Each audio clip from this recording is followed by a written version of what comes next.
The sounds are what I remember most, the sounds that filled the space between the walls of her small apartment. A rhythm of skin on skin, slick with sweat, urgent and unsteady. The sharp, ragged intake of breath, a gasp that was part pleasure and part desperation, muffled against the damp skin of my shoulder. And a low groan, a sound that vibrated from deep within my own chest, a release of something I had kept locked away for years, for a decade, for what felt like a lifetime. The air was thick with the scent of her, a mix of jasmine perfume and the raw animal smell of our shared heat. In that moment, under the soft, honey-colored glow of a single bedside lamp, the world outside this room, outside this bed, simply ceased to exist. There was only the frantic, desperate climb, the tightening of her legs around my waist, the arch of her back, and the final, shuddering release that felt less like an ending and more like a detonation. And in the silence that followed, a silence broken only by our two heartbeats, pounding a frantic, unsynchronized rhythm, the world rushed back in with a vengeance. The woman beneath me, her body pliant and warm, her dark hair fanned out across the pillow like a halo of sin, was not my wife. Her name is Evelyn, and she is my son's third-grade teacher. My name is Mark, and I am a husband, a father, and a man who had just crossed a line from which there is no return. The guilt, sharp and cold, began to seep into my veins, a poison chasing the last vestiges of warmth from the pleasure that had just consumed me. I looked around her room, a space so different from the sterile, perfectly ordered house I shared with my wife, Sarah. Here, books were stacked precariously on the floor, a half-empty glass of red wine sat on the nightstand, and the clothes she had been wearing were in a heap by the door, a silent testament to the haste, the raw need that had overtaken us. This small, messy, vibrant room was her life, and I had just trespassed in the most absolute way imaginable. This was not a mistake. It was a choice, a deliberate, cataclysmic choice. And as I lay there, feeling the sweat cool on my skin, I knew with a chilling certainty that this single night, this single act of selfish, desperate passion, was the beginning of the end. The first tremor of the earthquake that would bring my entire world crashing down. It all began in the most mundane of places, a place of bright, primary colors and the faint, institutional smell of floor polish and chalk dust. A parent-teacher conference. It was a Tuesday in October, the kind of autumn day where the sky is a brilliant, aching blue, and the air holds a crisp promise of the cold to come. I should not have been there. This was Sarah's domain, the world of school schedules, bake sales, and teacher meetings. My wife was the architect of our son's life, while I was merely the financier, the man who left before Leo woke up and often came home after he was asleep. But Sarah had a last-minute deposition, a multi-million-dollar case that couldn't possibly be rescheduled. Her text message was brief, efficient, stripped of any apology. Leo's conference, 4 p.m. You have to handle it. Handle it as if our son was a line item on a spreadsheet. I felt the familiar, dull throb of resentment, but I pushed it down, left my own office an hour early, and drove towards the low brick building that housed the third grade. Walking down the empty, echoing hallway, I felt like an intruder. The walls were covered in a chaotic riot of children's art, lopsided suns, stick figure families, painted handprints. It was a world of innocence, a universe away from the cold glass and steel of my downtown office. I felt a pang of something I couldn't name, a sense of disconnection from this fundamental part of my son's existence. I knew his favorite video games, but I didn't know his teacher's name. I saw the door, room 1-2, with a cheerful hand-drawn sign, Miss Reed. I took a breath, smoothed the front of my suit jacket, and knocked. The door opened, and for a moment, I forgot how to speak. She was not what I expected. The teachers of my own childhood had been stern, older women with tight buns and sensible shoes. Miss Reed, Evelyn, was different. She was younger than me, perhaps in her early 30s, with a cascade of warm, chestnut-colored hair pulled back loosely, allowing a few errant strands to curve softly against the column of her neck. She wore a simple navy blue blouse, professional yet soft, and her smile was immediate. It wasn't a polite practice smile. It was genuine, reaching all the way to her eyes, which were a deep, intelligent shade of green, like moss after a rain. "Mr. Jensen, I'm Evelyn Reed.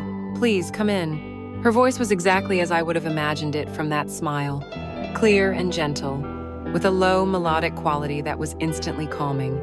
We shook hands, and her grip was firm, her skin warm. It was a simple, professional gesture that lasted no more than 3 seconds, yet I felt it like a low-voltage current. The classroom was tidy, bathed in the slanted golden light of the late afternoon sun. We sat at a small kidney-shaped table, my large frame feeling clumsy and out of place on the child-sized chair. I started with an apology for Sarah's absence, the words tasting like ash in my mouth. She just nodded, her expression understanding, without a hint of judgment. "Life is busy," she said simply, and in those 3 words, I felt seen. Not pitied, not judged, just understood. And then she began to speak about my son. And this is where the world began to tilt on its axis. I had expected to hear about his reading levels, his struggles with long division, the usual conference fodder, and she did cover that, with charts and examples of his work laid out neatly before us. But she spoke about more. She spoke about Leo. She described the way he would chew on the end of his pencil when a math problem was particularly tricky, a habit I hadn't known he had. She told me a story about how, just last week, he had quietly shared his lunch with a new student who was sitting alone, not for praise, but just because it was the right thing to do. She laughed, a soft, lovely sound, as she recounted how he had tried to explain the plot of his favorite sci-fi movie to the entire class during sharing time, complete with sound effects. She saw my son. In all his goofy, kind-hearted, complicated glory, she saw him in a way I was realizing I hadn't, and in a way I knew Sarah, with her endless emails and conference calls, definitely hadn't in a very long time. A profound sense of gratitude washed over me, so potent it almost felt like a physical force. "Thank you," I said, and the words felt inadequate. "He's a good kid." She leaned forward slightly, her forearms resting on the table, and the movement caused another one of those soft brown tendrils of hair to fall forward, brushing against her collarbone. I found my eyes tracing its path. "He's more than good, Mr. Jensen. He has a wonderful heart." She called me Mr. Jensen, yet her tone felt intimate, like we were allies, co-conspirators in the grand project of Leo. I watched her as she talked. I became fascinated by the small details of her, the way her brow would furrow slightly in concentration when she was looking for the right word, the way her hands moved as she spoke, not with frantic energy, but with a graceful precision, her fingers long and elegant, and her lips. They were not overly full, but they were perfectly shaped and held a natural, rosy tint. When she listened, they would part just slightly, and I found myself mesmerized by the subtle gesture, a sign of complete, focused attention. An attention I hadn't received from my own wife in years. We were talking about a 9-year-old boy, about his homework and his friendships, yet the undercurrent was something else entirely. It was the hum of 2 lonely people recognizing a similar frequency in each other. I found myself telling her a story about Leo trying to build a rocket in the backyard, sharing a piece of our home life that I never discussed with anyone. And she listened, her green eyes locked on mine, and for those 15 or 20 minutes, I felt more connected to this near stranger than I had to my own wife in a decade. The light outside was beginning to fade, casting long shadows across the room. She glanced at the clock on the wall, and a flicker of something disappointment crossed her face before being replaced by that professional smile. "Well, I should let you go. I've taken up enough of your time." "No," I said, perhaps too quickly. This was very helpful. The most helpful meeting I've had. And I meant it. We stood and the proximity felt different this time. I was acutely aware of the scent of her, that faint jasmine mixed with the smell of paper and crayons. We shook hands again, and this time, my fingers lingered for a fraction of a second longer than necessary. A spark. I felt it, and by the way her eyes widened almost imperceptibly, I knew she had felt it too. I walked out of room 1-2 and down the now darkened hallway, the sound of my expensive leather shoes echoing in the silence. The world outside the school doors was the same, but I was different. A seed had been planted in the barren ground of my soul. I wasn't thinking about Sarah's deposition or the merger I was overseeing at work. I was thinking about the gentle curve of a teacher's smile. I was thinking about the warmth in her voice, the understanding in her eyes. I was thinking about Evelyn, and as I got into my cold, sterile car, I was filled with a strange, unfamiliar, and deeply terrifying feeling. For the first time in a very long time, I felt alive. The fire that would eventually burn my life to the ground wasn't lit with a sudden, explosive act of passion. It began as a single, quiet ember, nurtured in the sterile blue light of a computer screen. A few days after the conference, I sent her an email. It was a simple, formal note, thanking her again for her time and insight into Leo. It was a courtesy, something a responsible parent would do. I told myself it was for Leo. But as I typed her name, Evelyn, a strange tremor went through my fingers. I reread the short message a dozen times before hitting send, analyzing every word, every comma, as if it were a legal contract. Her reply came the next morning. It was equally professional, yet it held a warmth that bled through the pixels. She was glad the meeting was helpful and, attached, she had included a link to an online math game she thought Leo might enjoy. She ended it with, "Hope you both have a wonderful week, E-Read." Just the initial. It felt personal, a small secret between us. I found myself staring at that single letter, E, for a long time. That first email opened a channel. It was a permission slip, a justification to communicate. The first few exchanges were strictly about school. I'd ask about a permission slip Sarah had misplaced. She'd reply with a link to the school's parent portal, but the tone began to shift, subtly at first. I sent a question about the upcoming book fair, and in her reply, after answering the question, she added a postscript. P.S. I noticed Leo was reading a book by Arthur C. Clarke. It's wonderful to see a 9-year-old appreciating classic sci-fi. You must be a fan yourself. It was a hook, an invitation. I wrote back, guilty as charged. I grew up on Clarke and Asimov. It's a battle to get him away from his video games, but the classics still have their magic. The next day, she replied, "The magic is in the big ideas." It's the same reason I still reread Pride and Prejudice every year. Different genre, same escape. We were no longer just a parent and a teacher. We were two people, sharing a small piece of ourselves.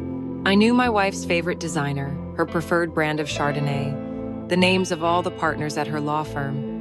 But I couldn't remember the last time we had talked about a book.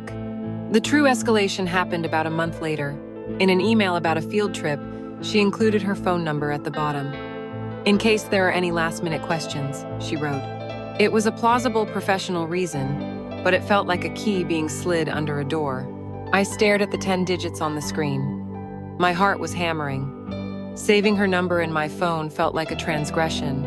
I created a new contact, but I didn't use her name. I just saved her as E. That night, sitting in the dark of my living room, the television droning on unheard, I stared at that contact. Sarah was upstairs, already asleep. We hadn't had a real conversation in days. I typed out a message, my thumb hovering over the send button. "This is Mark Jensen. Just confirming I have the right number for tomorrow's trip. Thanks." I felt foolish, my excuse paper thin. My phone buzzed almost instantly. "Got it. Hope he has a great time. E." The immediacy was a jolt. This was different from email. This was real time.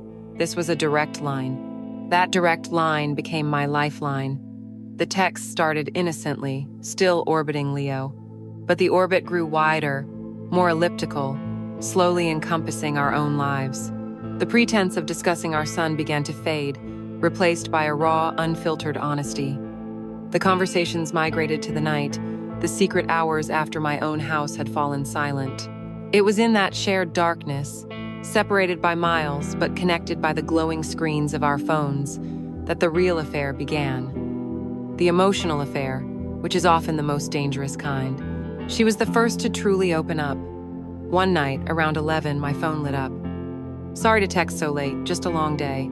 Sometimes I feel like I'm giving every piece of myself to these kids, and I come home to nothing, just 4 empty walls. The vulnerability in that message was breathtaking. She wasn't Miss Breathtaking. Reed, the capable teacher. She was Evelyn, a lonely woman sitting in her apartment. I didn't offer empty platitudes. I asked a real question. What happened today? And so she told me. She wrote about the pressure from the school board, about a parent who had yelled at her, about the quiet ache of eating dinner alone for the 5th night in a row. She confessed that her last relationship ended because her ex-boyfriend had called her job a glorified babysitting service. I could feel her hurt, her frustration, her deep well of loneliness. It was a mirror of my own. And so, I began to confess my own truths into the digital void. I told her about the silence in my marriage. "It's not angry," I typed one night, my fingers trembling slightly. "It's worse. It's polite. We move around each other like well-mannered ghosts in a museum of a life we built together. The house is perfect. The finances are perfect. But the inside is hollowed out." I told her about the feeling of being a supporting character in my own family's story. I told her that her 10-minute conversation about Leo had made me feel more like a father than I had in years. She didn't offer advice or judgment, she just offered witness. "I see you," she texted back. 3 simple words. No one had seen me in a very long time. I became an addict. The buzz of my phone in my pocket sent a jolt of adrenaline through me. I'd make excuses to go to the garage or step outside into the cold night air just to read a message from her. We talked about everything and nothing. The films that made us cry, the dreams we'd given up on, our favorite songs from college. We sent each other links to funny videos, to articles we found interesting, to songs that articulated the strange, tender, and terrifying thing that was growing between us. Sarah would be sleeping beside me, a stranger separated by inches of mattress, and I would be under the covers, the light of my phone illuminating my face, smiling at a joke from a woman I barely knew, yet who was beginning to know my soul. I was living a double life, a life of the mind and heart that was 1,000 times more vibrant than my physical reality. It was a profound betrayal, a deception happening in plain sight, yet it felt more real, more true than anything else in my life. The guilt was a constant, low hum beneath the surface, but the exhilaration, the sheer intoxicating thrill of being known, drowned it out. One night, she sent me a picture she had just taken from her apartment window, a perfect, silver-white full moon hanging in the inky sky. I walked to my own window, which overlooked my perfectly manicured, soulless backyard, and I took a picture of the same moon. I sent it to her. "Same moon," I wrote. She replied instantly, "It doesn't feel so lonely now." And in that moment, I knew I was lost. I had crossed a boundary from which there was no retreat. The spark had been fanned into a steady, dangerous flame, and all it needed now was oxygen, a physical space, to become an inferno. The weeks following our first text exchange were a strange, secret dance. We existed in 2 separate universes simultaneously.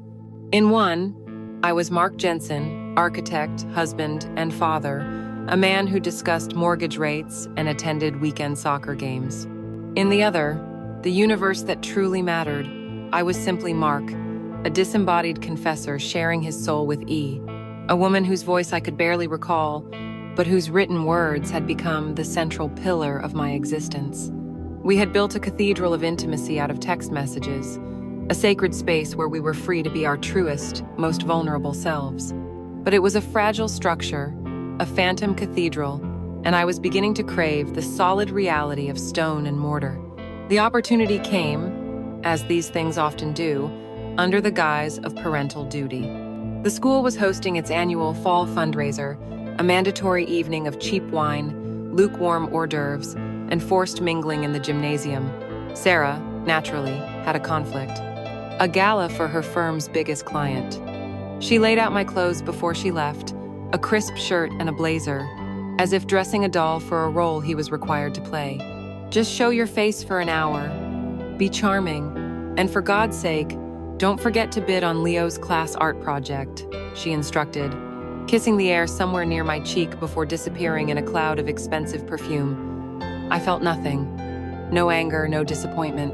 just a hollow space where those feelings used to be, and a sharp, illicit thrill, because I knew Evelyn would be there. The gymnasium was a cacophony of noise and light. The harsh overhead lights reflected off the polished floor, and the air was thick with the competing smells of perfume and catered chili. Parents were clustered in loud, cheerful groups, their laughter echoing off the brick walls. I felt a profound sense of alienation, a man in a foreign country pretending to speak the language.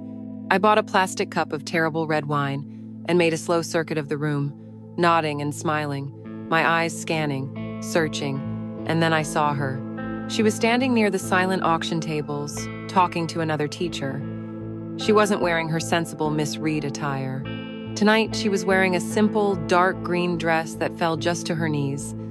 It was modest, yet it clung to her in a way that hinted at the slender frame and soft curves beneath. Her chestnut hair was down, falling in loose waves over her shoulders. She laughed at something her friend said, and the sound cut through the din of the gym and found me, a targeted, heat-seeking missile of pure, unadulterated longing. She turned her head slightly, and our eyes met across the crowded room. The polite, social smile on her face faltered for a second, replaced by something softer, something private, something meant only for me. It was a jolt, a silent acknowledgement of our secret world in this very public space. It took me 10 minutes to navigate the social minefield and reach her side. The journey felt like an eternity. When I finally stood before her, the easy intimacy of our late-night texts evaporated, leaving a clumsy, thrilling awkwardness in its place. "Mr. Jensen," she said, her voice a little breathless. "I'm surprised to see you." "Mark," I corrected her gently. "Please." And Sarah had a work thing. The excuse sounded flimsy, pathetic. "Ah," she said, her eyes holding mine. "Work." We both knew the weight of that word. We talked for a few minutes, our words stilted and safe. We talked about the auction items, the terrible wine, Leo's excitement for the event. But underneath the banal conversation, another dialogue was taking place. It was in the way I watched the light catch in her hair, the way she unconsciously wet her lips before she spoke, the way we stood just an inch closer than two near strangers ought to. The air between us was thick with unspoken words, with the hundreds of thousands of characters we had typed to each other in the lonely darkness. The noise of the gymnasium was becoming oppressive. I felt a desperate need to get her away from the crowd, to have her to myself, even for a moment. As if reading my mind, she gestured toward the double doors at the far end of the gym. "It's a little loud in here, isn't it? I was thinking of getting some air." It wasn't a question. It was an invitation. "Good idea," I said, my voice hoarse. We walked towards the exit, and I was intensely aware of her presence beside me, the subtle scent of jasmine, and something else, something uniquely her. We stepped out into the cool, damp night. The sounds of the party instantly receded to a dull, distant thrum. We were in the school's small, deserted courtyard, a place of concrete benches and overgrown hedges, lit by a single, humming security light that cast long, distorted shadows. The air smelled of wet leaves and autumn earth. Here, in the quiet dark, the awkwardness vanished, and the familiar intimacy of our nightly confessions returned. "How are you, Mark?" she asked, and this time, the question was real. "Really?" I leaned against the cool brick wall, the rough texture grounding me. "I'm tired of pretending," I confessed, the words raw in the night air. "Tired of smiling and nodding when I feel like I'm screaming on the inside." She didn't offer a platitude. She just nodded, her eyes dark and serious in the dim light. She told me about her week, about a quiet, artistic student she was worried about, a boy from a broken home who reminded her of her own brother. As she spoke about him, her professional concern bled into a deeper, personal sadness. Her voice grew thick with emotion, her passion and empathy, the very things that drew me to her, now making her exquisitely vulnerable. I just worry that no one is really looking out for him," she finished, her voice cracking on the last word. And then I saw it. Under the harsh, yellow security light, a single tear escaped her eye and traced a glittering path down her cheek. And in that moment, every rule, every boundary, Every promise I had ever made dissolved into nothing. The weeks of emotional longing, the hundreds of hours spent pouring my heart out to her through a screen, it all coalesced into a single, unstoppable impulse. My mind screamed no, but my body was no longer listening. I reached out. My hand felt heavy, disconnected from me, as if it were moving of its own accord. I brought my fingers to her face, my thumb brushing against the impossibly soft skin of her cheek. The tear was warm against my calloused skin. I didn't just wipe it away. I lingered. My thumb stroked her cheek once, twice. It was a gesture of comfort that became a caress. It was a question and an answer all at once. She didn't pull back. She didn't flinch. Instead, she leaned into my touch, a tiny, almost imperceptible movement. Her eyes fluttered closed for a single, breathtaking second. It was a surrender, a silent, absolute consent. My heart was a battering ram against my ribs. I could feel the warmth of her breath on my hand.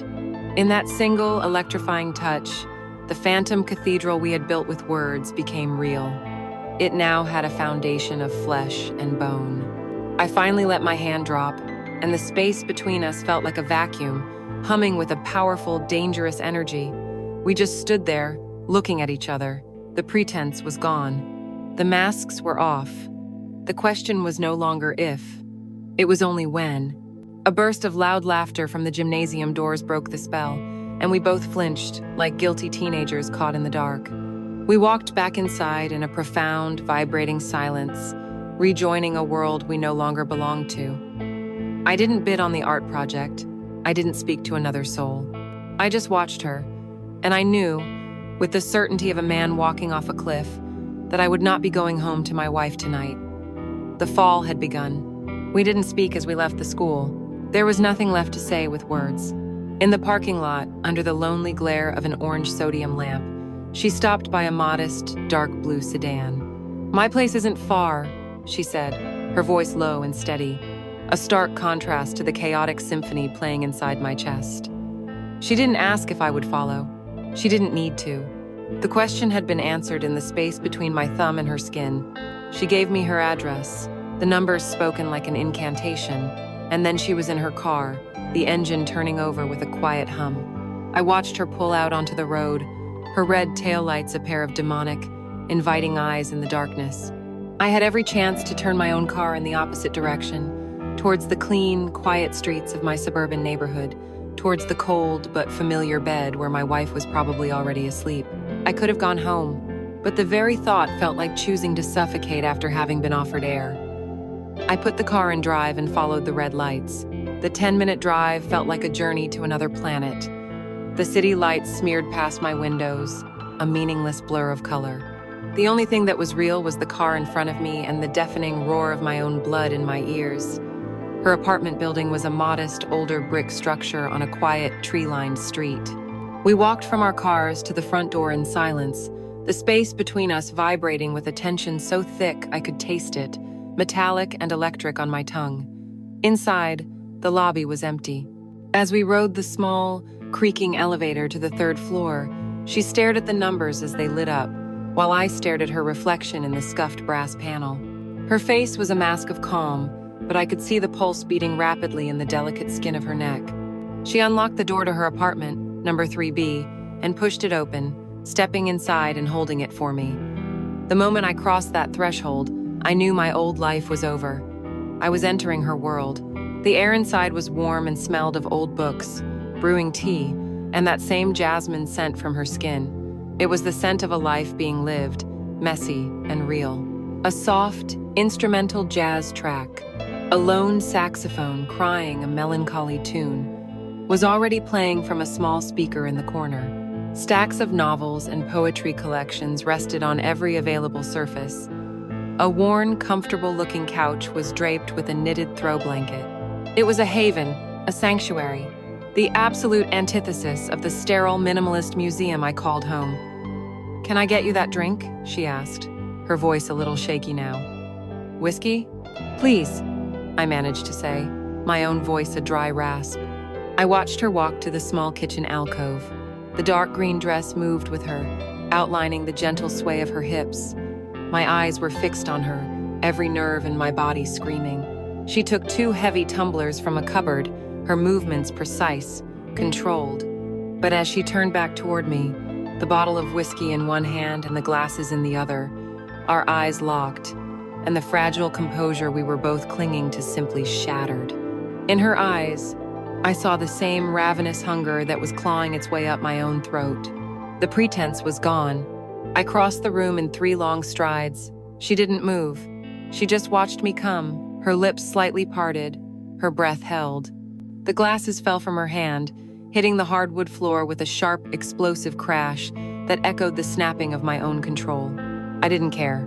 My hands were on her, one buried in the soft thickness of her hair, the other gripping her waist, pulling her flush against me. The first kiss wasn't a kiss, it was a collision. It was frantic and clumsy, a desperate clash of teeth and tongues, a raw, primal claiming. I tasted whiskey in her, a heady, intoxicating combination. All the unspoken words, all the late-night confessions, all the pent-up loneliness and desire poured into that single, savage act.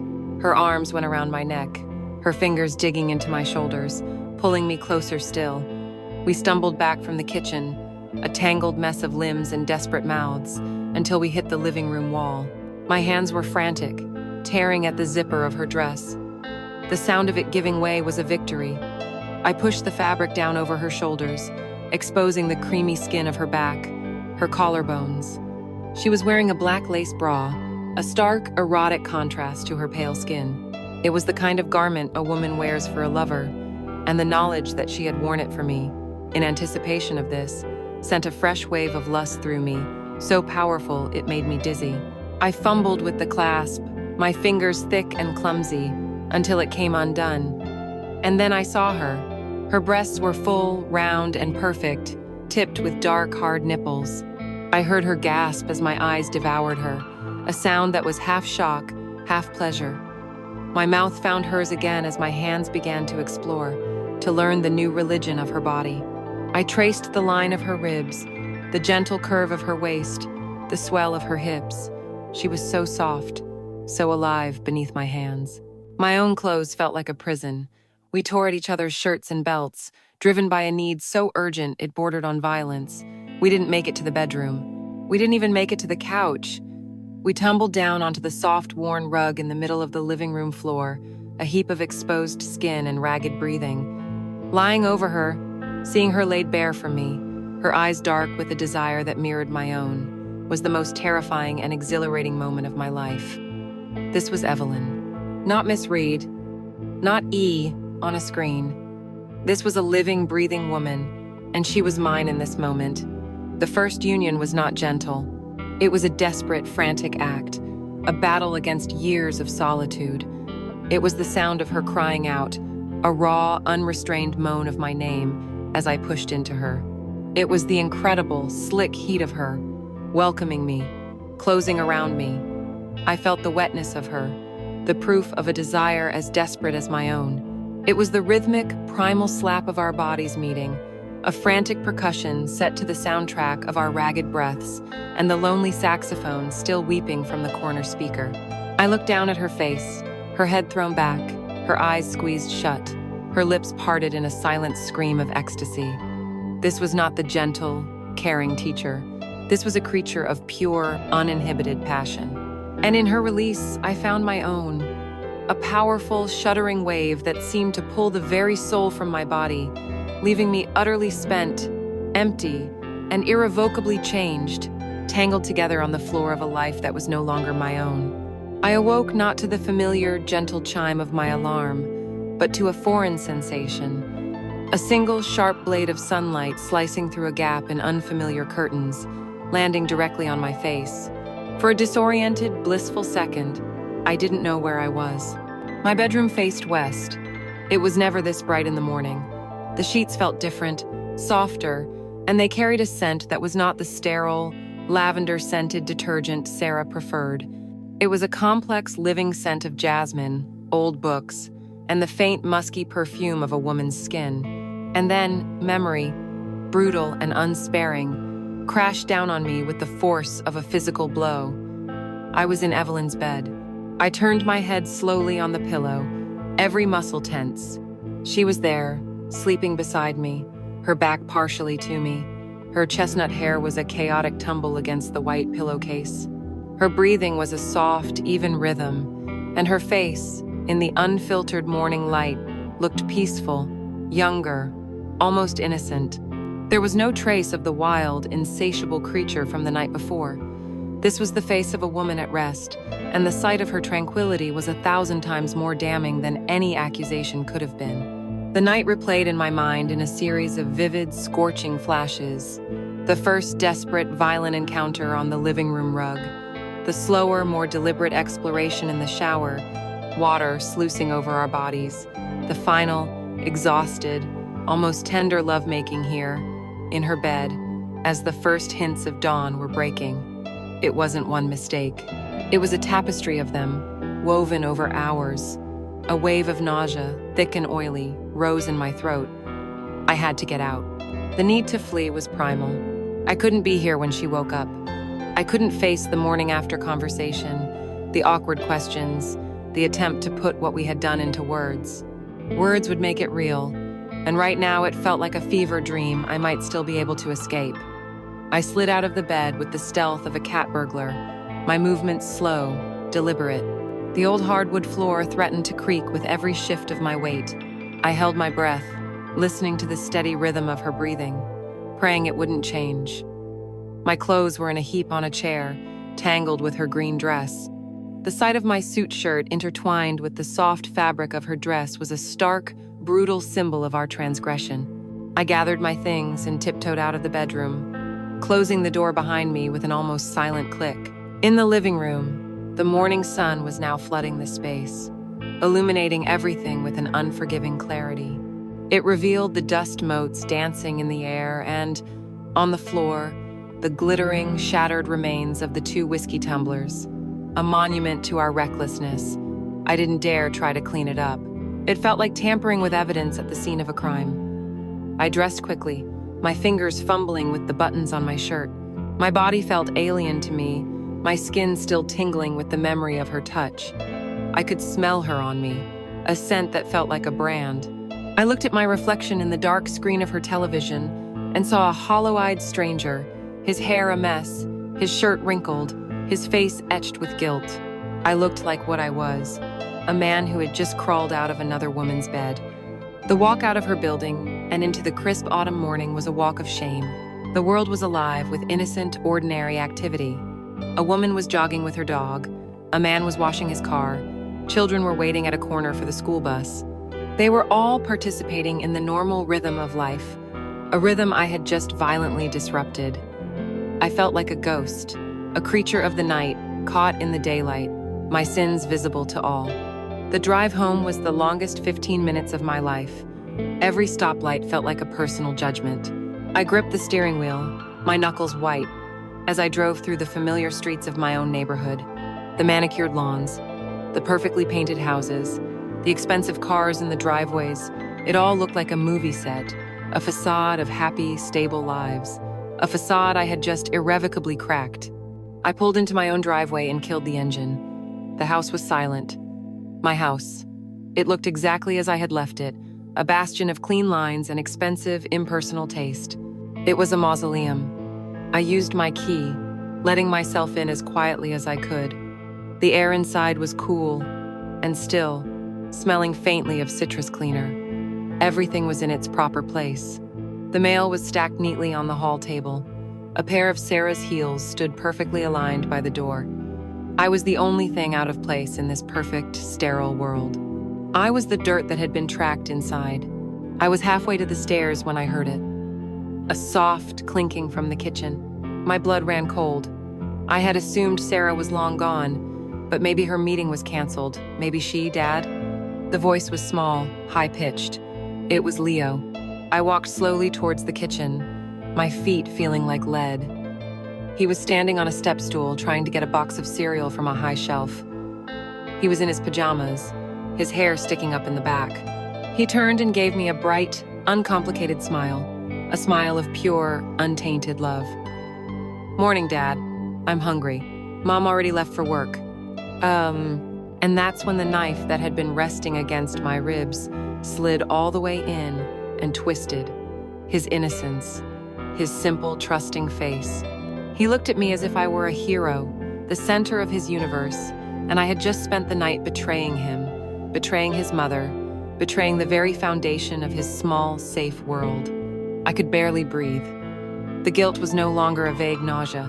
It was a physical, crushing weight, squeezing the air from my lungs. "Hi, buddy." I managed to choke out, my voice sounding like a stranger's. Let me get that for you." My hands were shaking as I reached for the cereal box. I fled upstairs as soon as he was settled at the table, telling him I needed a shower. I locked the bathroom door, turned on the water as hot as I could stand it, and leaned against the cold tile, my head bowed. I stripped off my clothes, the clothes that still held her scent, and threw them in a heap. Before stepping into the scalding water, I caught my reflection in the large, fog-free mirror over the sink. I stared. It was my face, but it wasn't me. The eyes were haunted, filled with a self-loathing so profound it was terrifying. The mouth was a grim, tight line. And there, on the side of my neck, just below my jawline, was a faint, purplish mark, a small, almost imperceptible bruise, a love bite, a brand, physical proof of my sin. I touched it, and my stomach churned violently. I saw not a man who had experienced a night of passion, but a liar, a cheat, a pathetic, weak man who had traded his family for a few hours of heat. I stepped into the shower and scrubbed at my skin until it was red and raw, but I knew with a soul-crushing certainty that no amount of soap or hot water could ever wash me clean. For a week, I lived in purgatory. I existed in a state of perpetual, low-grade terror, convinced that my sin was written across my forehead for the world to see. I performed the role of Mark Jensen, dutiful father and husband, with the wooden precision of a bad actor. I helped Leo with his homework, my hands feeling clumsy and profane as I pointed to his math problems. I sat across the dinner table from Sarah on the rare night she was home, listening to her talk about billable hours and legal precedents, and I would nod and murmur in all the right places, while inside, my soul was screaming. The guilt was a physical presence, a cold, heavy stone in my gut, but it was not the only presence. Beneath the guilt, coiling around it like a serpent, was the memory of Evelyn. The memory was a relentless assault on my senses. In the crushing silence of my office, I would suddenly hear the echo of her voice crying my name. As I lay in my cold, sterile bed, I would feel the phantom sensation of her soft skin under my fingertips. The world, which had once been muted and gray, was now bifurcated into two realities, the painfully dull reality of my life and the vibrant, scorching memory of that one night. The silence of my marriage, once a source of quiet despair, was now an active torment. It was the punishment for my transgression, a constant reminder of the emptiness that had driven me to her in the first place. I told myself, 100 times a day, that it was a one-time act of madness, a terrible, beautiful mistake that could never be repeated. I should be grateful I hadn't destroyed my life. I should be content with the memory. But it was like telling a starving man to be content with the memory of a feast. The craving was a physical ache, a deep, gnawing hunger that overshadowed the guilt. The choice was no longer between right and wrong. It was between the slow death of my colorless life and the terrifying, vibrant life I had tasted with her. After 8 days of this self-inflicted torture, I broke. I was sitting in my car in a parking garage, the workday over, the prospect of going home to the silence unbearable. I pulled out my phone, my thumb shaking as I opened our message thread. The last messages were from the night of the fundraiser, full of nervous energy and anticipation. It felt like a lifetime ago. I typed and deleted a dozen different messages. "Are you okay?" Felt like a lie. "I'm sorry," felt inadequate. Finally, I typed the simple, devastating truth. "I can't stop thinking about you." I hit send before I could lose my nerve, throwing the phone onto the passenger seat as if it were on fire. It lay there, dark and silent, for a full minute that felt like an hour. Then, it lit up. My heart seized. Her reply was just as honest, just as damning. "I can't stop thinking about you either." I was starting to believe I had imagined it all. The relief was so potent it almost made me weep. The dam of our silence was broken. The subsequent texts came quickly, a torrent of pent-up longing. We didn't dissect what happened. We didn't talk about guilt or consequences. We spoke the language of addiction. "I need to see you." The lie I constructed was shamefully easy. I looked at my shared calendar with Sarah and found a blank space on a Thursday afternoon. "I'm meeting a new client downtown," I told her over breakfast. "Might be a late one." She just nodded, her eyes already on her phone, scrolling through emails. She didn't ask for details. She didn't look at me. The ease with which she accepted it was both a blessing and a curse, a confirmation of the vast, empty space that now existed between us. Walking up to her apartment that Thursday afternoon felt entirely different. The sun was bright, the sky a brilliant, cloudless blue. This was not a secret act committed under the cover of darkness. This was a deliberate daylight transgression. When she opened the door, we didn't speak. We just looked at each other. She was wearing simple jeans and a soft gray sweater, her hair tied back loosely. She looked like a normal woman on a normal afternoon, and that made what we were about to do feel all the more real, all the more consequential. She stepped aside to let me in, and as I walked past her, I gently put my hand on the small of her back. The touch was electric. This time, there was no frantic collision. I closed the door behind me, and she turned to face me. I cupped her face in my hands and brought my mouth to hers. The kiss was slow, deep, and knowing. It was a kiss of confirmation, a re-establishment of our terrible, beautiful secret. It tasted of memory and promise. We moved to the bedroom, our hands still clasped. This too was different. It was an intentional act, not a chaotic tumble to the floor. The afternoon sun streamed through her window, bathing the room in a warm, golden light that left nothing to the imagination. We undressed each other slowly, deliberately, our eyes locked. It was an act of reverence, of discovery. I took the time to truly see her, to map the body that had haunted my dreams. I traced the delicate line of her collarbone, the gentle slope of her shoulders. I kissed the small, dark mole that rested just above her heart, a tiny imperfection that was exquisitely perfect. Her skin was even softer than I remembered. This time she was not just a passive recipient of my desire. As I laid her back on the bed, she reached up, pulled me down, and rolled me onto my back, reversing our positions. She looked down at me, her hair falling around her face, her eyes filled with a new, confident power. She explored my body with the same slow deliberation, her touch both gentle and firm, and I felt a sense of surrender that was intoxicating. Then, she moved down, her intentions clear. I started to protest, to say her name, but she just placed a finger on my lips and shook her head, her eyes never leaving mine. What followed was an act of profound, shocking intimacy that went beyond mere physical pleasure. It was an act of worship. I watched her face as she devoted herself to me, her expression a mixture of intense concentration and deep-seated pleasure in her own power. And then, I knew I had to give the same to her. I shifted our bodies, moving between her legs, and began to learn her in the most intimate way a man can learn a woman. I learned the taste of her, the texture of her skin, the way her breath hitched when my tongue found the exact right place. I listened to the language of her body, the low, guttural moans that came from deep within her, sounds so different from the sharp cries of our first encounter. These were the sounds of a deep, uncoiling pleasure. Her fingers tangled in my hair, her grip tightening as she arched against my mouth, her body convulsing in a silent, shuddering orgasm that I felt as if it were my own. When we finally came together, it was with a new rhythm. It was slower, deeper, a conscious coupling. We looked into each other's eyes, and in that moment, tangled in the sunlit sheets of her bed on a stolen Thursday afternoon, we were the only two people in the universe. The guilt was still there, a shadow in the corner of the room, but it was a distant, powerless thing. The addiction was in control now. This was my new reality. The affair settled into a rhythm, a dangerous and intoxicating cadence that became the new metronome of my life. The crushing guilt of the first morning after had receded, not vanishing entirely, but transforming into a low, thrilling hum of risk that accompanied me everywhere. It was the price of admission, and I paid it gladly. Thursdays became sacred. My lies to Sarah became smoother, more practiced, uttered with a chilling ease that should have terrified me.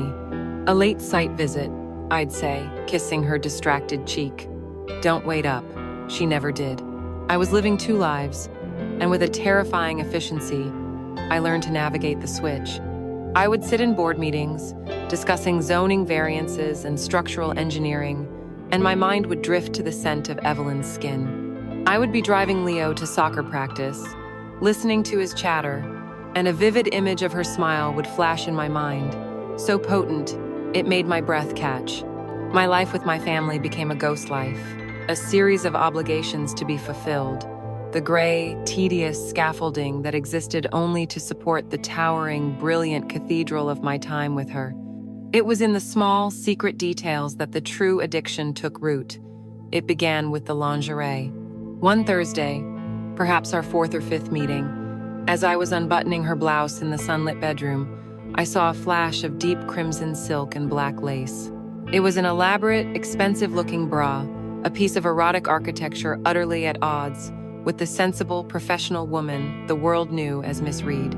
It was something Sarah might have owned once, but which now would have been relegated to the back of a drawer, a relic from a more passionate time. "What's this?" I murmured, my fingers tracing the delicate lace. She looked at me, a shy, pleased smile playing on her lips. "I wore it for you," she whispered, "all day. While I was teaching the kids long division, while I was talking to another parent in the hallway, this was underneath. Our secret." The confession struck me with the force of a physical blow. The idea of her, moving through her day, carrying this hidden promise against her skin, a secret known only to me, was the most intensely erotic thing I had ever experienced. It became our ritual, a silent, thrilling game. Each time I saw her, I would undress her with a sense of heightened anticipation, like a child on Christmas morning, wondering what gift lay hidden beneath the wrappings. Sometimes it would be a sophisticated, silvery gray satin that shimmered against her pale skin. Other times, a playful, almost innocent set of white cotton lace. And then there were the days she chose a stark, predatory black. The days I knew our lovemaking would be fierce and animalistic. This secret world of silk and lace, a world of pure, decadent pleasure that existed only for us, was the ultimate symbol of our transgression. It was a world where Sarah, with her sensible beige underwear and her passionless pragmatism, could never enter. It was our private, hedonistic religion, and these beautiful, useless garments were its vestments. My obsession, however, went deeper than fabric. It settled on the very architecture of her body, and I became a devout worshiper of her physical form. I became fixated, in particular, on the perfect, heavy curve of her buttocks. It was a feature I had never paid much attention to in other women, but on her it was a masterpiece of cosmic design. I loved to watch her walk around the apartment, the way her jeans hugged that perfect, heart-stopping shape. I loved the weight of her in my hands, the feeling of pulling her hips tight against mine. When she was on top of me, her body moving in that hypnotic, powerful rhythm, I would be mesmerized by the way she moved, the sheer feminine power of it. It became a focal point of my desire, an anchor in the wild sea of our passion. It was the curve that launched 1,000 lies, the shape that justified every risk. It was not a crude or simple lust. It was a profound aesthetic appreciation, the way a sculptor might appreciate the perfect line of a marble statue. This obsession extended to every part of her. I memorized the constellation of 3 tiny freckles on her left shoulder blade. I became addicted to the way her lower lip would swell slightly, a rosy, bee-stung look, after a long session of kissing. I knew the exact pitch of her gasp when I traced my finger down her spine. I learned that her laughter was different in bed, a lower, throaty chuckle that was reserved only for me. It was these infinitesimally small data points, these secret, intimate details, that formed the true bonds of our affair. They were the proof that I knew her in a way no one else did, certainly not my wife. And then there was her gaze. She had perfected a kind of dualism that drove me mad. One moment, she could be looking at me with the wide-eyed, earnest concern of Miss Reed, discussing a book she'd read, and the next, without a word, her eyes would darken, the pupils dilating, and she would give me a look of such raw, predatory hunger that it would make my stomach clench with a thrill of fear and anticipation. I lived for that transformation, for the knowledge that I was the catalyst who could summon the secret, hungry woman from behind the teacher's placid mask. As the weeks bled into months, our comfort with each other grew, and with it, a thrilling recklessness. The bedroom, once our sanctuary, began to feel too conventional. The affair was an adventure, and we started to explore new territory within the four walls of her apartment. One afternoon, she was in the kitchen, making us coffee after a long, languid session in her bed. She was wearing one of my shirts, the tails failing to conceal the curve of her hips and the long, pale line of her legs. I came up behind her, wrapping my arms around her waist, burying my face in her hair. The domesticity of the scene, the smell of coffee, the quiet hum of the refrigerator was a stark contrast to the sudden, fierce wave of desire that washed over me. I turned her around, backing her up against the kitchen counter. "Here?" she whispered, a shocked, excited laugh in her voice. "Now?" I didn't answer. I just lifted her up, sitting her on the cool, smooth granite surface. She gasped as the cold stone met her hot skin. The collision of the ordinary and the profane was intoxicating. Making love to her there, in the bright, clinical light of the kitchen, with the coffee maker gurgling beside us, was a new level of transgression. It was our way of claiming every inch of this secret world, of breaking every rule, even the ones we had made for ourselves. We were so deeply embedded in our private reality, so high on the drug of our connection, that we were beginning to feel invincible, as if the ordinary world, with its rules and consequences, could never touch us. The deeper we fell into the affair, the more insulated our world became. Her apartment was no longer just a location. It was a sovereign nation with its own laws, its own customs, its own measure of time. Inside those four walls, the rules of the outside world of my marriage, my responsibilities, my very identity were suspended. We grew comfortable in our treason, our stolen afternoons settling into a languid, sensual rhythm. The initial frantic desperation had been replaced by a deep, knowing intimacy. We had become experts in the geography of each other's bodies, connoisseurs of each other's pleasure. That afternoon was the peak of this dangerous contentment. We were lying in her bed, tangled in the sheets, the late-day sun painting golden stripes across our naked bodies. We had made love slowly, with the luxurious confidence of established lovers, and now we were in that quiet, post-coital space of soft whispers and gentle touches, our laughter low and private. In that moment, I felt a sense of peace so profound it was almost holy. I was safe, I was known, I was home. And then, the sound. It was a violent, digital shriek, an alien sound that ripped through the sacred silence of the room. It was my phone.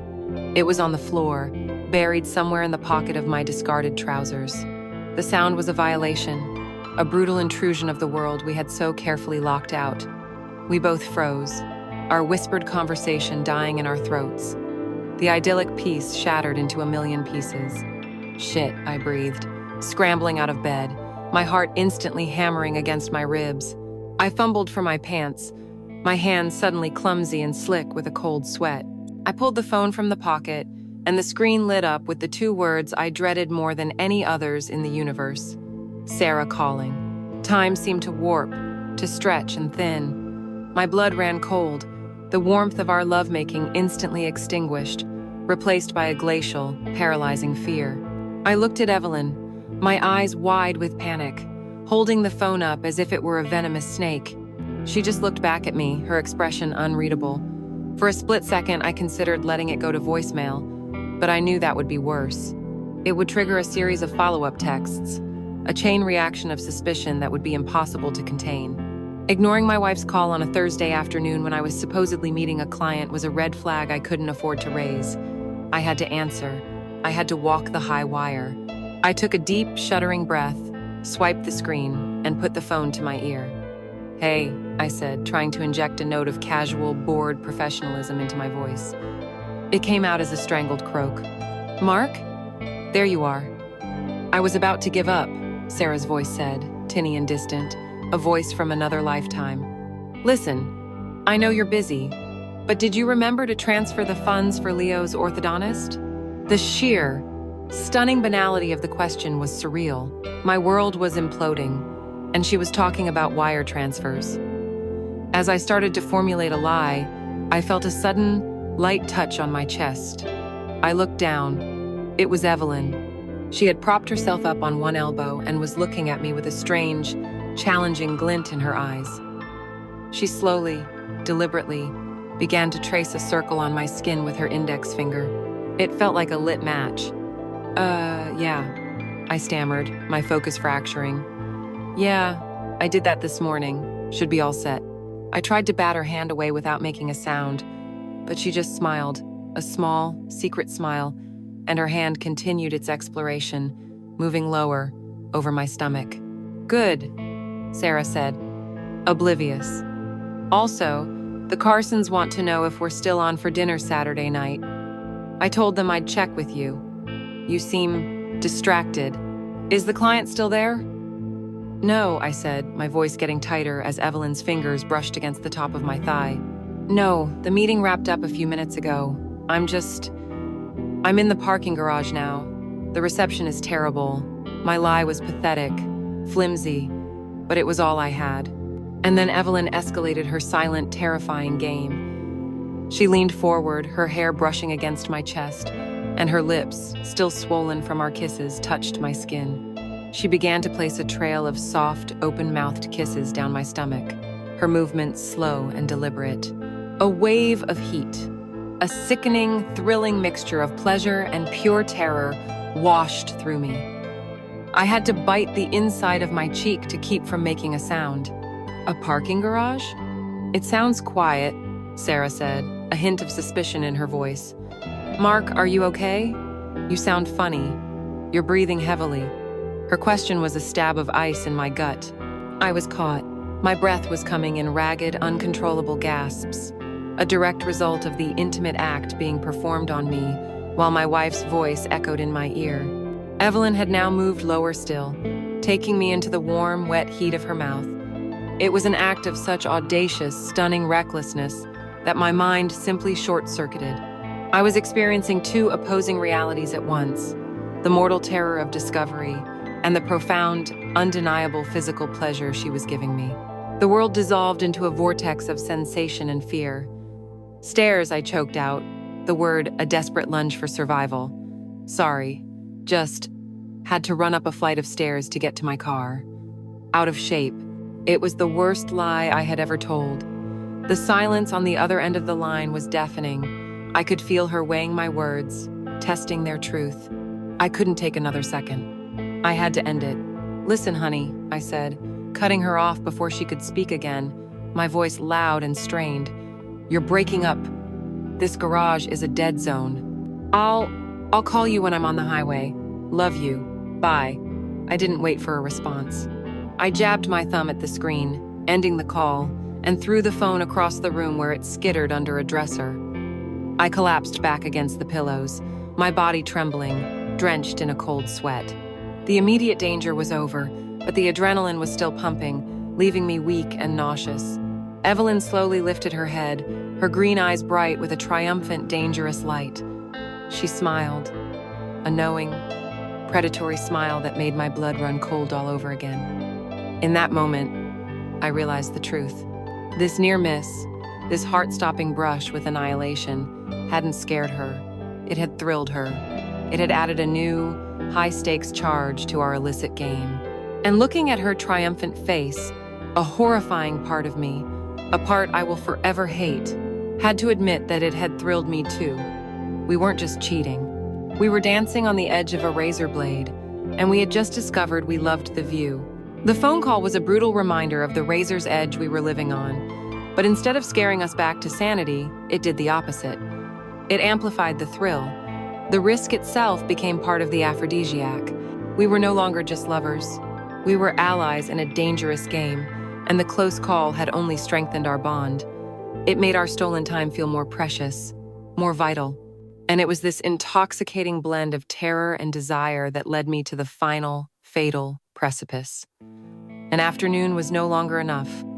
I wanted a night, a whole night, an unbroken expanse of time, free from the ticking clock and the threat of my other life intruding. I wanted to fall asleep with her and wake up with her. I wanted, just for one night, to pretend the fantasy was real. The lie I constructed was my masterpiece of deceit. It was an overnight conference in a city 2 hours away, an unavoidable networking event for a major project. It required a level of logistical planning that made my stomach churn with a mixture of revulsion and pride. I packed an overnight bag in front of Sarah, carefully selecting a suit, a tie, and a fresh shirt. I printed a fake itinerary and left it on the kitchen counter. I kissed my wife, a dry, passionless peck on the cheek that felt like a betrayal of both her and Evelyn. I knelt and hugged Leo, breathing in the innocent, clean scent of his hair, and told him I'd be back before he knew it.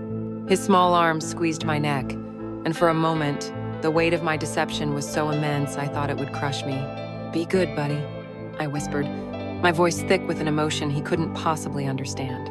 Then I walked out the door, my rolling suitcase clicking on the pavement, a sound that echoed the final countdown to my own self-destruction. I drove not towards the interstate, but across town, towards the warm, welcoming light of her window, a moth flying deliberately into the flame. When she opened the door that night, the energy was different. It wasn't the frantic, immediate lust of our first encounter, nor the confident, knowing passion of our stolen afternoons. It was something new. It felt like coming home. She had cooked dinner. The smell of garlic and roasting chicken filled her small apartment. A bottle of good red wine was open on the counter. She had lit candles. She was wearing a simple, soft black dress, and she was barefoot. She looked at me, and her smile was not one of just desire, but of a deep, welcoming happiness. For the first time, we were not just stealing a few frantic hours. We had the night, all of it. We ate, we talked, we drank the wine. We didn't talk about my wife or my son. We didn't talk about the future or the past. We existed only in the present tense. She told me stories about her childhood. I told her about my dream of quitting architecture to build furniture. After dinner, she put on an old soul record, and we danced in the small space between her couch and her bookshelf.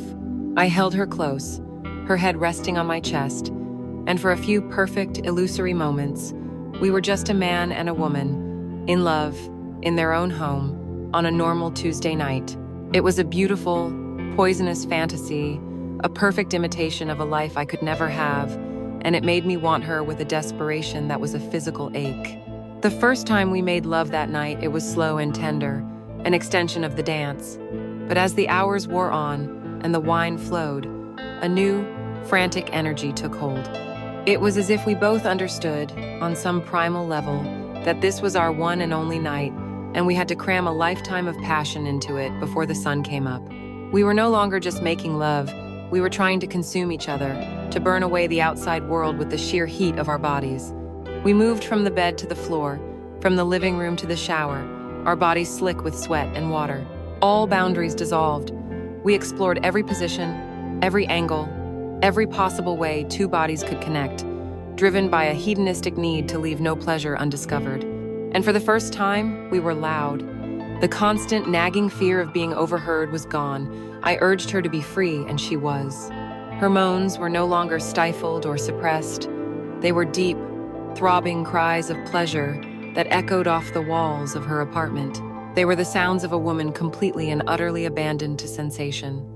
And hearing her, feeling her release under my touch, was a display of power and intimacy that made me feel like a king in our tiny, one-night kingdom. The sounds of our passion, the wet slap of skin, her unrestrained voice calling my name, my own guttural groans, it was the symphony of our destruction, a defiant roar against the quiet, sleeping city.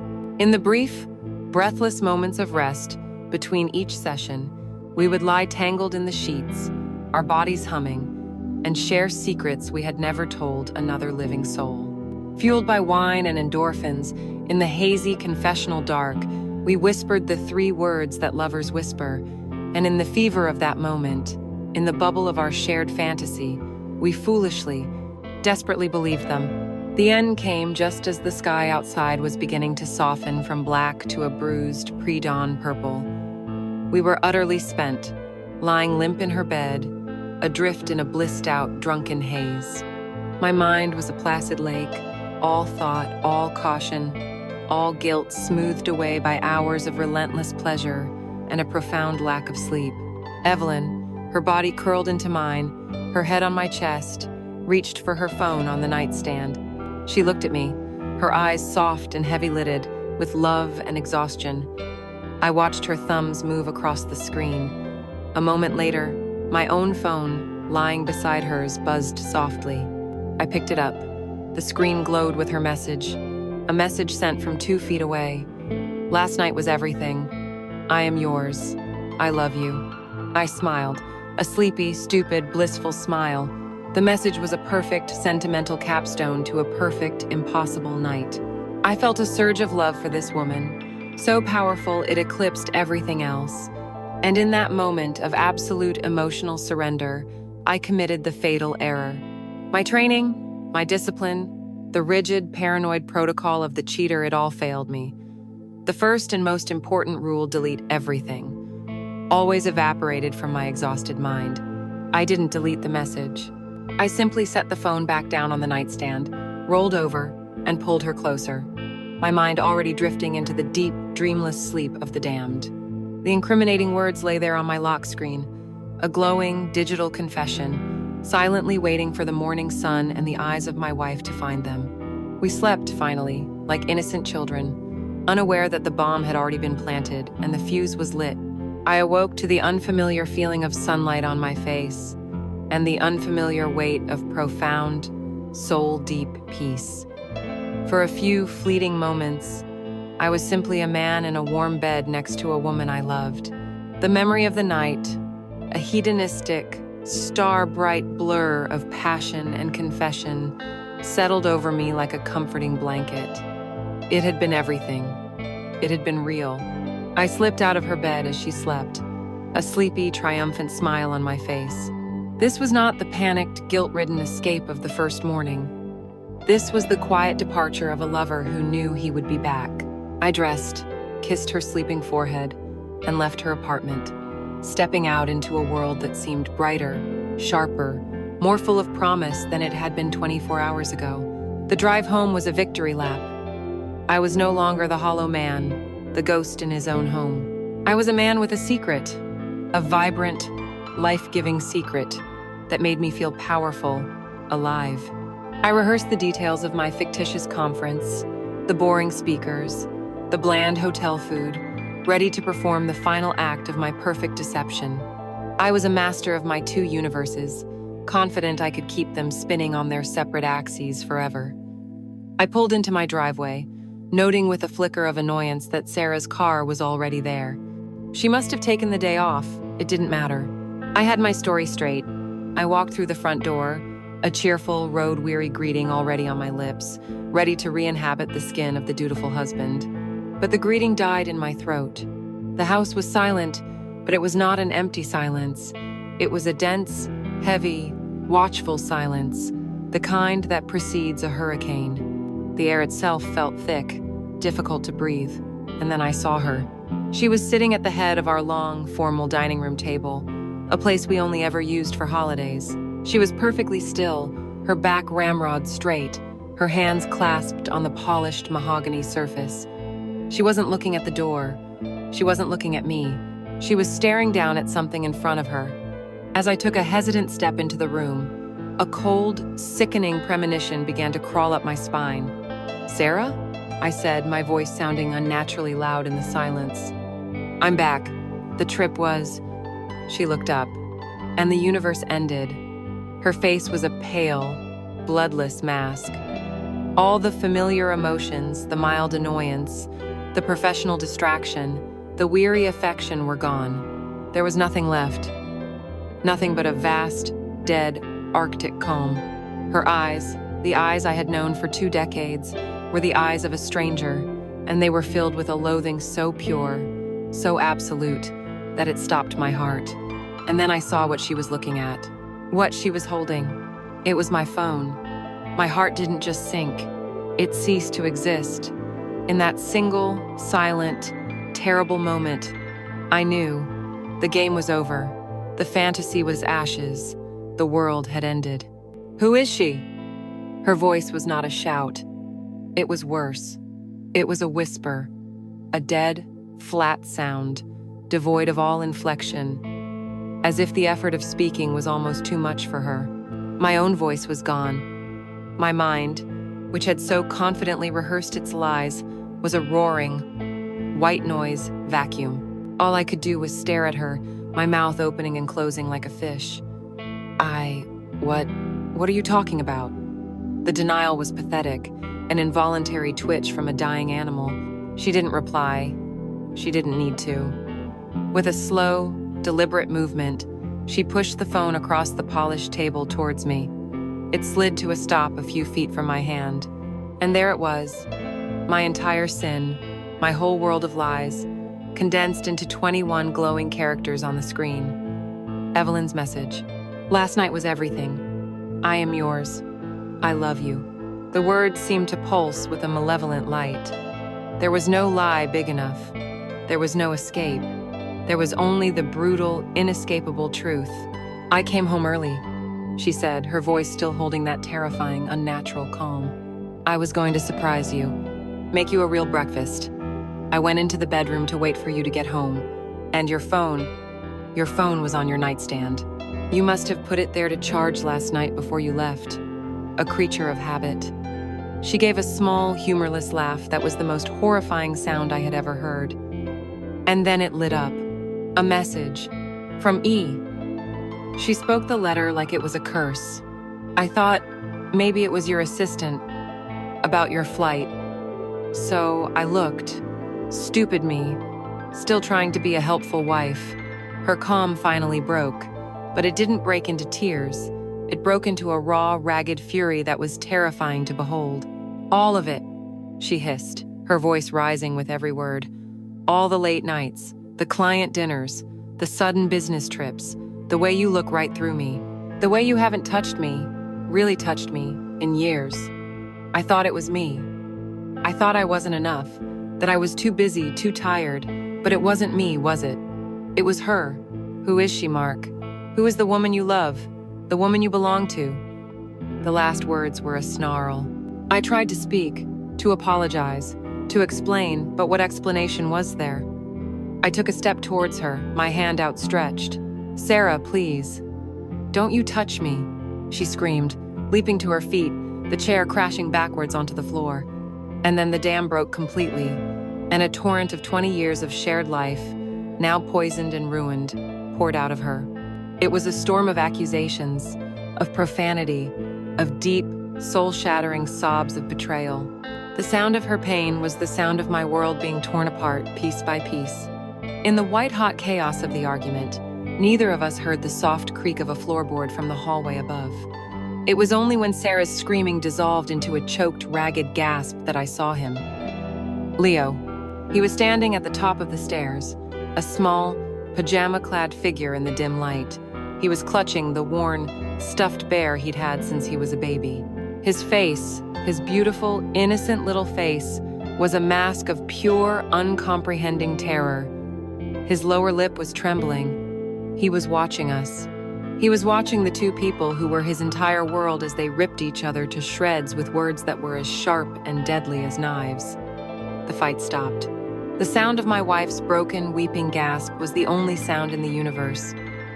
We both just stared at our son, frozen in our shared, monstrous tableau of destruction.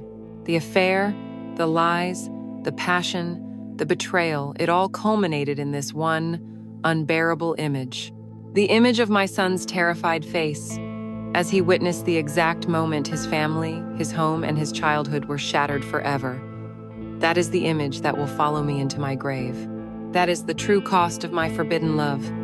That was the moment the storm finally made landfall and washed everything away. There is no cinematic explosion at the end of a life, no grand finale with swelling music. There is only the quiet, echoing aftermath. My new life began not with a bang, but with the sound of a key turning in the lock of a soulless, furnished apartment on the 17th floor of a building where I knew no one. The furniture is generic, the walls are a sterile, unforgiving white, and the view is of 1,000 other windows, 1,000 other anonymous lives. My existence has been reduced to this clean, empty box, a space that is neither the warm, chaotic haven of Evelyn's apartment, nor the comfortable, lived-in museum of the home I shared with Sarah and Leo. It is a third place, a purgatory. The place you go after you've destroyed everything. The divorce was a quiet, bloodless affair, handled mostly through lawyers who spoke a language of assets and liabilities. The volcanic rage of that final morning had cooled into something far more chilling: bureaucracy. The last time I saw Sarah in person was in a conference room with fluorescent lighting, sliding the signed papers across a polished table. She wouldn't look at me. The hatred in her eyes had been replaced by a weary, profound indifference. It was the look you give a stranger who has inconvenienced you, a problem that has finally been dealt with. In her eyes, I was no longer the man she had loved, the father of her child, or even the man who had betrayed her. I was simply redacted, erased. A chapter she had ripped from the book of her life and burned. And Evelyn? She became a ghost. In the immediate chaotic days after the discovery, there was no contact. Our secret world had been breached. Its atmosphere vented into the cold vacuum of reality, and it could no longer support life. There were no tearful goodbyes, no dramatic final confrontations. There was only silence. I learned months later, through a sterile school newsletter announcing staffing changes for the new year, that Miss Evelyn Reed had requested a transfer to another district upstate. She was just gone. She vanished from my life as completely as if she had never existed, leaving behind nothing but the phantom limb of her memory, an ache that throbs on cold, lonely nights. I sometimes find myself wondering if she was happy, if she found whatever she was looking for, or if I was just a wrecking ball that swung through her life, leaving a trail of quiet destruction she had to clean up on her own. I will never know. She is a memory of passion, a beautiful, devastating secret I will carry to my grave. I lost my home. I lost my wife. I lost the woman I thought I loved. But those losses pale in comparison to the one that truly defines my exile. I lost my son. Leo is 12 now. I see him every other weekend. He comes to my empty apartment, and the silence is a screaming accusation. He is polite. He answers my questions with a yes or a no. He keeps his eyes on his phone or his video games. The bright, laughing boy who used to greet me at the door with a flying leap is gone, replaced by this quiet, sullen stranger who looks at me with his mother's guarded eyes. The easy, unconditional love has been replaced by a wall of adolescent anger and a hurt so deep he can't articulate it.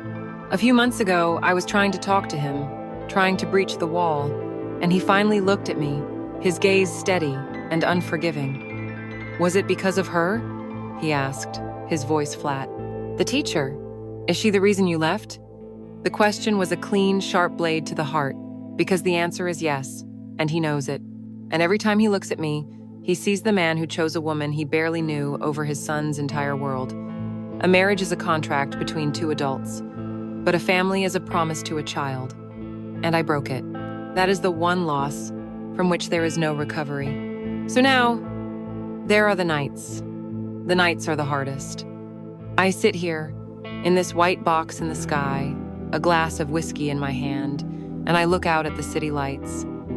And I remember, the memories come unbidden, sharp and vivid. The exact sound of Evelyn's laughter, the scent of jasmine on her pillows, the weight of her leg thrown over mine in the middle of the night, the intoxicating, dangerous thrill of her touch. The pleasure was real. The connection, however illusory, was real. In those stolen moments, I felt more alive than I had in my entire life. And I weigh it all on the scales of my soul. On one side, a few blazing months of feeling everything. On the other, a lifetime of this. The silence, the loneliness, the ghost of my son's smile. I swirl the amber liquid in my glass, the ice cubes clinking softly, the only sound in the empty room. And I ask myself the same question I ask every night. Was it worth it? There is never an answer. There is only the silence, stretching on, endless and profound. The silence is my penance. The silence is my truth.